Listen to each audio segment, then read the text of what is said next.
കണ്ണൂർ കോഴിക്കോട് ദേശീയപാതയിൽ മുക്കാളിയിൽ മണ്ണിടിച്ചിൽ. ദേശീയപാത നിർമ്മാണത്തിന്റെ ഭാഗമായി മണ്ണെടുത്ത കോൺക്രീറ്റ് ചെയ്ത ഭാഗത്താണ് ഇടിഞ്ഞു താഴ്ന്നത്.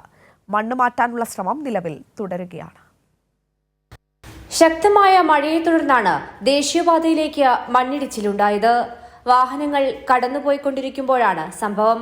അപകടത്തിൽപ്പെടാതെ രക്ഷപ്പെട്ടത് തലനാരിഴയ്ക്കാണ്.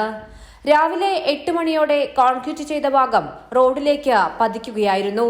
കനത്ത മഴയിൽ ഈ ഭാഗം തകർന്നു വീണതിനെ തുടർന്ന് റവന്യൂ അധികൃതർ സ്ഥലം സന്ദർശിച്ച് നേരത്തെ തന്നെ സംരക്ഷണ ഭിത്തി ഒരുക്കണമെന്ന് ദേശീയപാത അതോറിറ്റിയോട് ആവശ്യപ്പെട്ടിരുന്നു. ഇതേ തുടർന്ന് കഴിഞ്ഞ മാസമാണ് കോൺക്രീറ്റ് ചെയ്തത്. ആ ഭാഗമാണ് അടർന്നു വീണത്. വിള്ളൽ കണ്ട ഉടനെ ദേശീയപാത അതോറിറ്റി ഉദ്യോഗസ്ഥരെ അറിയിച്ചിരുന്നതായും തലനാരിഴയ്ക്കാണ് രക്ഷപ്പെട്ടത് എന്നും പ്രദേശവാസികൾ പറയുന്നു. രാവിലെ 8 മണിക്ക് നമ്മളിത് ഓൾറെഡി ഇതിന്റെ മേലെ ക്രാക്ക് കണ്ടതാണ്.